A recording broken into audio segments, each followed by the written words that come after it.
What is playing across your screen are images produced by Wonder, an AI art generator.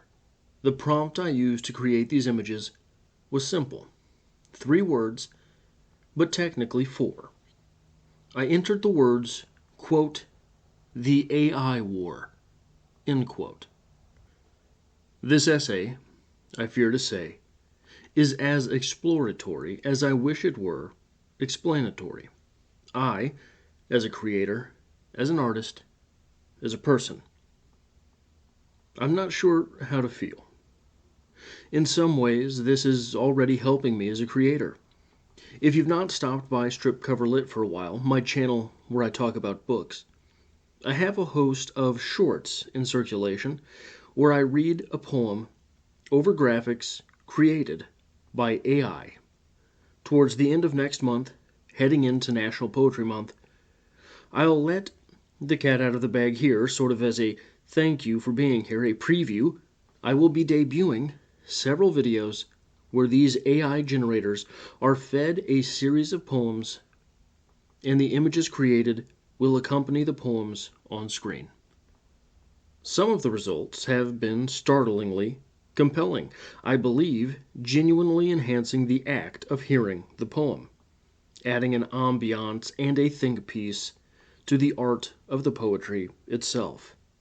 Other results have simply been horrifying. These images and the images for the poetry videos will, I hope, if I can figure it out, be made available to download on the Patreon attached to the Strip Cover Lit channel. Without these AI generators, these videos would not exist. On the other hand, these things are becoming available to the public in the same way that your laziest gym teacher would roll out the basketballs and tell you to play until it was time to get dressed. Am I concerned about being replaced as an artist? I don't think so. Not yet, at least.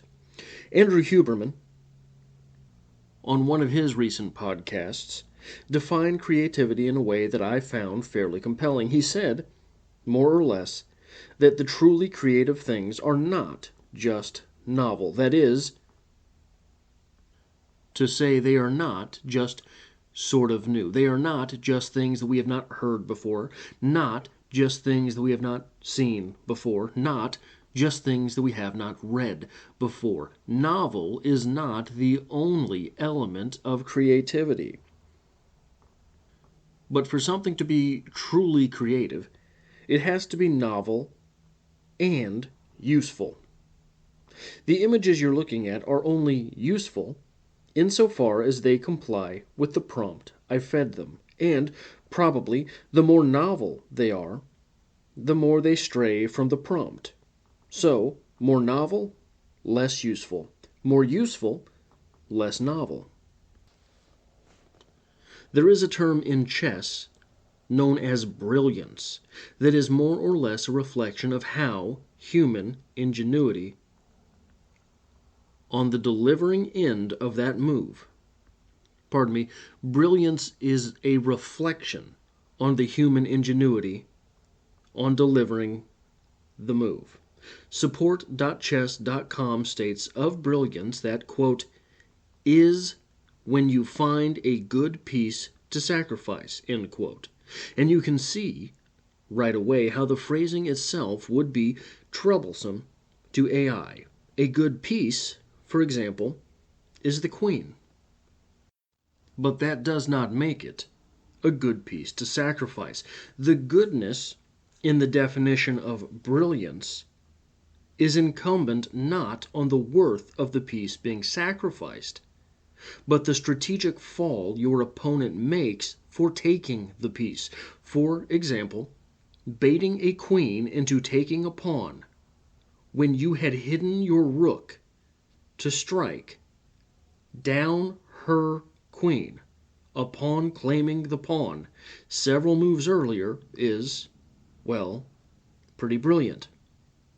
With art, I believe there is not just the creative duo of novel and useful at play, but the element of universality is dolloped on top. That is to say, that in all great works of art, there is something so universally human that whatever the subject, we are forced to reconcile the self in comparison to the art. The mischievous smile of Mona Lisa makes us feel some way, each of us, and we have to reckon why. That is what art does. That element is missing from these pictures. For now. But will it always be so?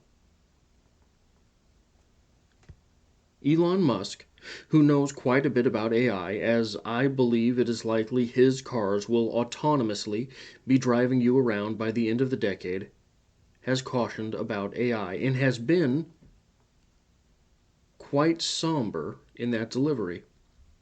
But when Satya Nadella, the CEO of Microsoft, whose partnership with OpenAI have caused full-fledged panic at Google, as the two have debuted dall-e and ChatGPT, etc., leaving behemoth Google in the dust.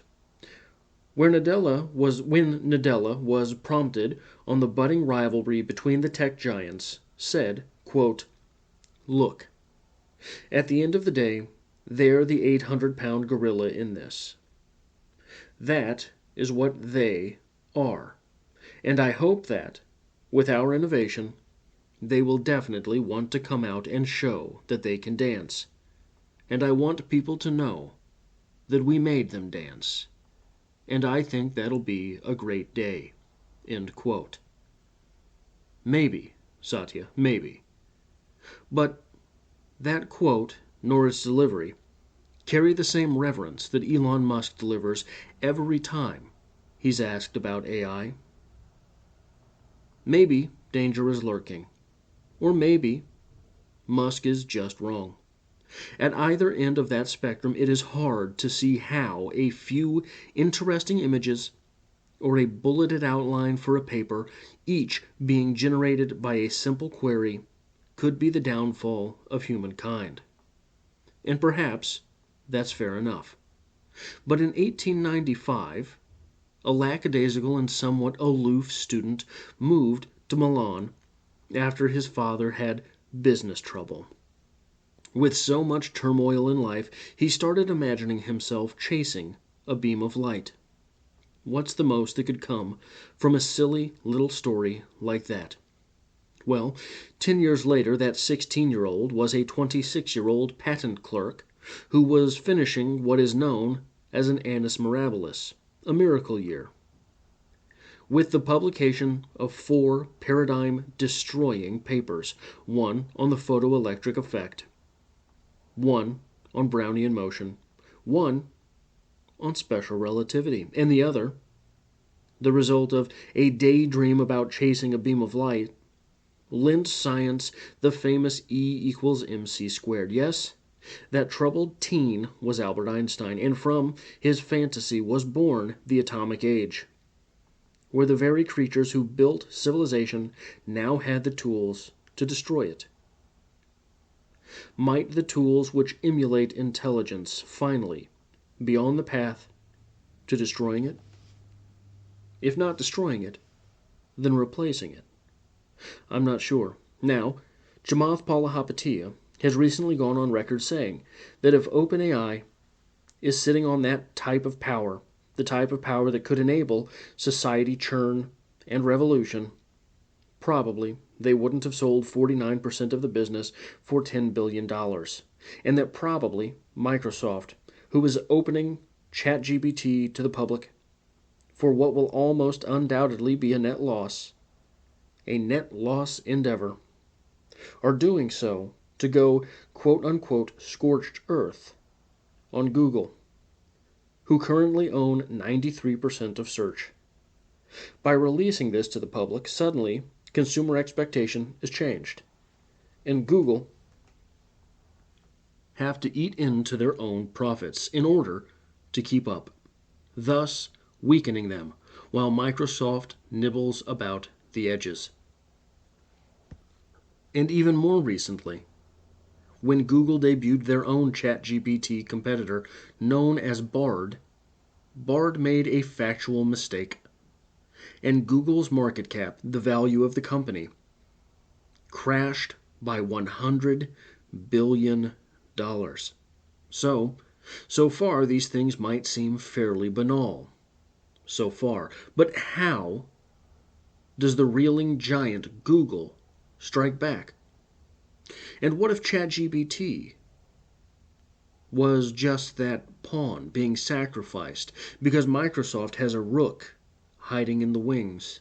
A brilliant move. That might sound unlikely, but I've followed Microsoft for quite some time, and Satya Nadella is a stone-cold killer. Many forms of work are about to change. The barrier to entry for knowledge work is going to be demolished, but the barrier to experience and brilliance are about to skyrocket. And all of this is happening seemingly overnight. dall-e was released in January of 2021. Now, it's passé. As I stated earlier, these words have been exploratory for me. I'm not sure how I feel about all of this, and I'm even less certain how I should feel. Smallest case scenario, find someone in their 50s and ask them how search changed things. Multiply that answer by 10, and you probably have a working theory on the near term. For myself, I'm 37. I'm not really old enough to have any idea what adulthood was like pre-search. But I have some experience as a bookworm, what it was like to have to lug around a dictionary and find a word. That's much easier in the search era. So what does it mean to multiply that difference by 10? What does it mean for the barrier to knowledge work to be demolished? What does it mean that the barrier to expertise and to brilliance may become so prohibitively high that people with standard average tools on the intelligence continuum cannot reach those thresholds no matter how hard they try? As sort of a thought experiment on what I mean by that, Gottfried Wilhelm Leibniz was a guy who was alive in the mid-16 through early 1700s, and he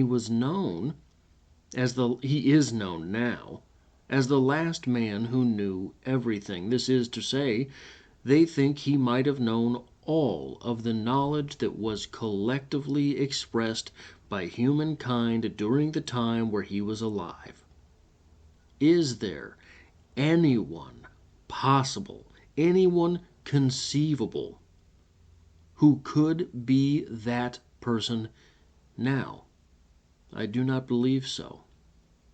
So, if it were to take someone the intelligence of, say, Elon Musk, who knows quite a bit, in order to be a wine salesman better than ChatGPT, what hope is there for the rest of us? ChatGPT could tell you everything about wine and what to pair it with and what the best years are, etc., etc. Maybe the most genius among us could do something like that. But would the most genius among us be able to keep all of that information and everything that goes with it in our minds collectively at the same time? I don't know. But if when your car breaks down and you walk on to your local used car dealership, you see Elon Musk standing there in a cheesy suit with a half-button shirt, probably it's time to panic.